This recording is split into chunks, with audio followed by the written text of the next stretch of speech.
พยากรณ์อากาศประจำวันที่ 20 มีนาคม ปี 2564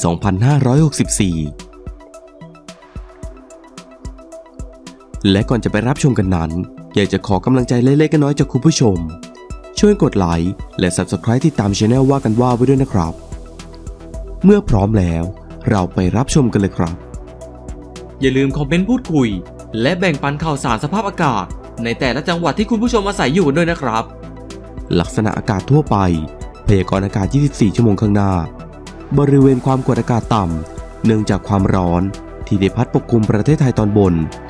ทำให้มีอากาศร้อนกับมีฟ้าหลัวในตอนกลางวันโดยจะมีอากาศร้อนจัดในบางพื้นที่ในบริเวณภาคเหนือและภาคกลางตอนบน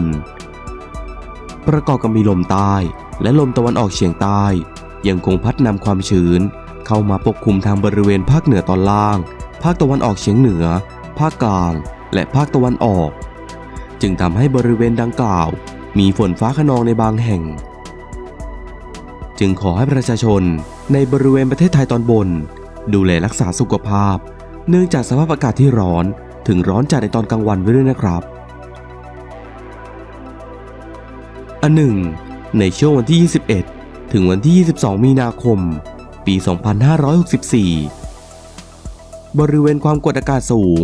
หรือมวลอากาศเย็นกำลังแรงที่จะพัดเข้ามาระลอกใหม่จากประเทศจีนจะแผ่ลงมาปกคลุมทางด้านประเทศไทยตอนบน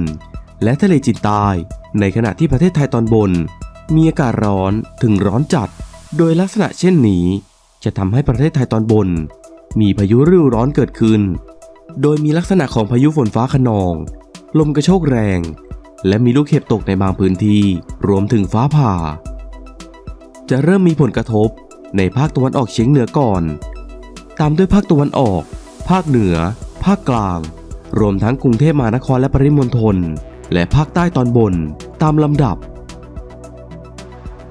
ส่วนลมตะวันออกที่ยังคงพัดปกคลุมในบริเวณอ่าวไทยและภาคใต้จะมีกำลังแรงขึ้นในช่วงวันที่ 22 ถึงวันที่ 25 มีนาคม ปี 2564 ทำให้ภาคใต้มีฝนเพิ่มขึ้นและสำหรับคลื่นลมในบริเวณอ่าวไทยจะมีกำลังแรงขึ้น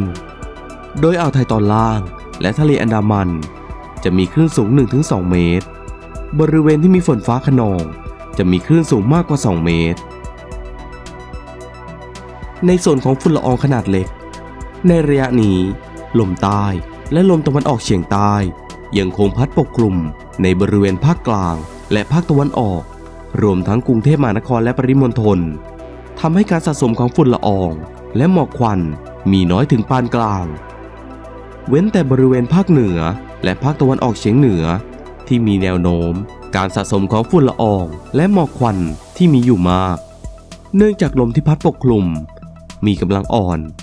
และอากาศไม่สามารถลอยตัวขึ้นได้ดีทำให้การระบายของอากาศนั้นมีอยู่น้อยพยากรณ์อากาศสำหรับประเทศไทยตั้งแต่เวลา 6 นาฬิกาของวันนี้ถึง 6 นาฬิกาของวันพรุ่งนี้ภาคเหนือมีอากาศร้อนถึงร้อนจัดกับมีฟ้าหลัวในตอนกลางวันโดยจะมีฝนฟ้าคะนอง10%ของพื้นที่ส่วนมากบริเวณจังหวัดพิษณุโลกและเพชรบูรณ์โดยจะมีอุณหภูมิต่ำสุดอยู่ที่ 19 องศาถึง 27 องศาเซลเซียสอุณหภูมิสูงสุดอยู่ที่ 37 องศาถึง 41 องศาเซลเซียสลมตะวันออกเฉียงใต้ความเร็ว 10 ถึง 15 กิโลเมตรต่อชั่วโมงภาคตะวันออกเฉียงเหนือมีอากาศร้อนกับมีฟ้าหลัวในตอนกลางวันโดยจะมีฝนฟ้าคะนอง10%ของพื้นที่ส่วนมากบริเวณจังหวัดเลยขอนแก่นชัยภูมิและนครราชสีมาโดยจะมีอุณหภูมิต่ำสุดอยู่ที่ 22 องศาถึง 26 องศาเซลเซียสอุณหภูมิสูงสุดอยู่ที่ 36 องศาถึง 39 องศาเซลเซียสลมตะวันออกเฉียงใต้ความเร็ว 10 ถึง 20 กิโลเมตรต่อชั่วโมงภาคกลางมีอากาศร้อน ถึงร้อนจัดกับมีฟ้าหลัวในตอนกลางวัน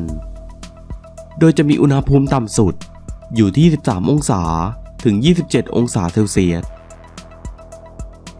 อุณหภูมิสูงสุดอยู่ที่37องศา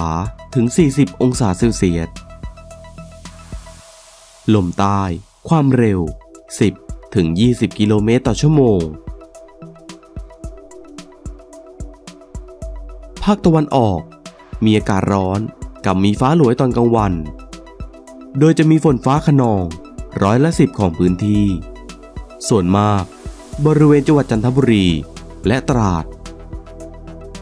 โดยจะมีอุณหภูมิต่ำสุดอยู่ที่15องศาถึง28องศาเซลเซียสอุณหภูมิสูงสุดอยู่ที่32องศาถึง37องศาเซลเซียสลมตะวันออกเฉียงใต้ความเร็ว10ถึง30กิโลเมตรต่อชั่วโมงทะเลจะมีคลื่นต่ำกว่า1เมตรบริเวณที่มีฝนฟ้าคะนองทะเลจะมีคลื่นสูงประมาณ1เมตรภาคใต้ฝั่งตะวันออกมีเมฆบางส่วนกับมีฝนเล็กน้อยในบางแห่งโดยจะมีอุณหภูมิต่ำสุดอยู่ที่11องศาถึง26องศาเซลเซียสอุณหภูมิสูงสุดอยู่ที่32องศาถึง36องศาเซลเซียสลมตะวันออกความเร็ว15ถึง30กิโลเมตรต่อชั่วโมงทะเลจะมีคลื่นสูงประมาณ1เมตรบริเวณที่มีฝนฟ้าคะนองจะมีคลื่นสูงมากกว่า1เมตรภาคใต้ฝั่งตะวันตกมีอากาศร้อนกับมีฟ้าหลัวตอนกลางวันและมีฝนเล็กน้อยในบางแห่งโดยจะมีอุณหภูมิต่ำสุดอยู่ที่11องศาถึง26องศาเซลเซียสอุณหภูมิสูงสุดอยู่ที่34องศาถึง37องศาเซลเซียสลมตะวันออกความเร็ว10ถึง30กิโลเมตรต่อชั่วโมงทะเลจะมีคลื่นต่ำกว่า1เมตรห่างฝั่งทะเลจะมีคลื่นสูงประมาณ1เมตรกรุงเทพมหานครและปริมณฑลมีอากาศร้อนกับมีฟ้าหลัวตอนกลางวันโดยจะมีอุณหภูมิต่ำสุดอยู่ที่17องศาถึง28องศาเซลเซียสอุณหภูมิสูงสุดอยู่ที่34องศาถึง37องศาเซลเซียสลมใต้ความเร็ว10ถึง20กิโลเมตรต่อชั่วโมงออกประกาศวันที่20มีนาคมปี2564เวลา 5 นาฬิกาเป็นไงกันบ้างครับถูกใจกันหรือเปล่าถ้าชอบก็อย่าลืมกดไลค์กดแชร์และ Subscribe ติดตาม Channel ว่ากันว่าไว้ด้วยนะครับถ้าหากใครอยากให้ทำคลิปวิดีโอเกี่ยวกับเรื่องอะไรก็สามารถคอมเมนต์พูดคุยไว้ที่ใต้ล่างคลิปวิดีโอนี้ได้เลยนะครับแล้วถ้าเกิดผิดพลาดประการใดก็ต้องขออภัยไว้ณที่นี้ด้วยนะครับว่ากันว่า Channel คนไทยสาระแปลกใหม่แบบจัดเต็มแล้วพบกันใหม่คลิปหน้าสำหรับวันนี้สวัสดีครับ